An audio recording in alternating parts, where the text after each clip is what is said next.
So much. That was a great pleasure as always. Always a pleasure to hear you read. So many great lines, but that line about the insecure toupee would stick with me. I'll never be able to see someone in a wig in quite the same way again, I don't think. Just a reminder, we got the open mic.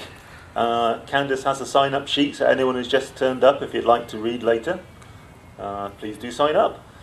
Right, it's my great pleasure now to introduce another great writer, and also a very talented performer. It's someone who not only can write, but really has a knack, I think, of being able to get that message across, which is something, a lot of us can either do one or the other. Some people can do both.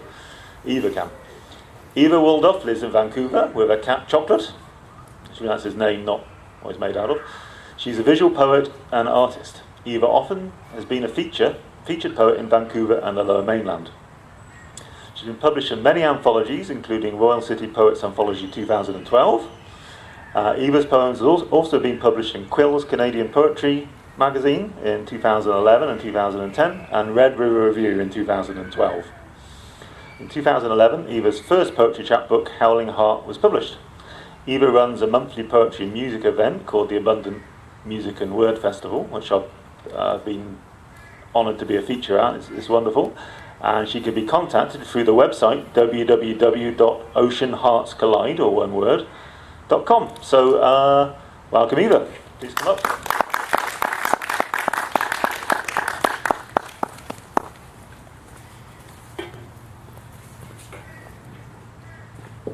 Thank you, Alan. Well, it's really wonderful to be here, and really great to have Alan being the host and to have Dent be performing with Dennis and Timothy. We've never all featured together, so this is a unique event, so that's kind of fun. I just want to tell you about a few things that I'm going to be in that are coming up. I'm going to have some of my poems displayed on the 13th of this month at the Roundhouse as part of the Paper Girl event, so it's an art and poetry event.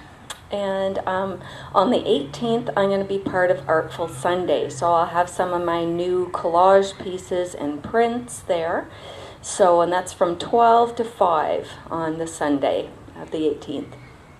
And of course, I'm also in Summer Dreams on the 24th, and I'll be on at 4:55. And so hopefully you can catch me at one of those things.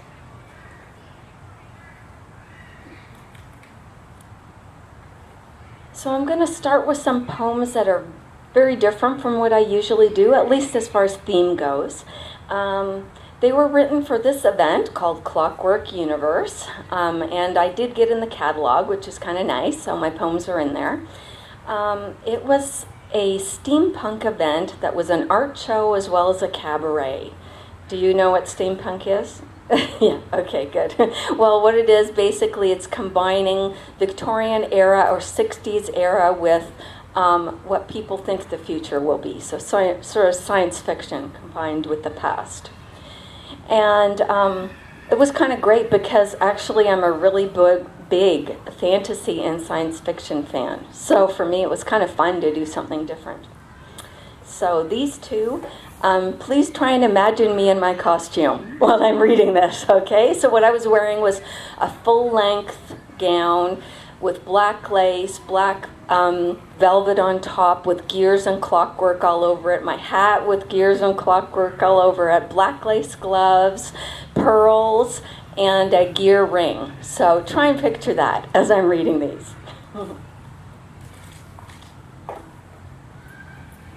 Victorian lace. Melding the parts, past and present, recharge, update, experiments in biology, interplanetary science fiction, future lives broken, worlds collide, but they're best dressed in Victorian lace. Experiments gone horribly wrong through anomalies of time and space.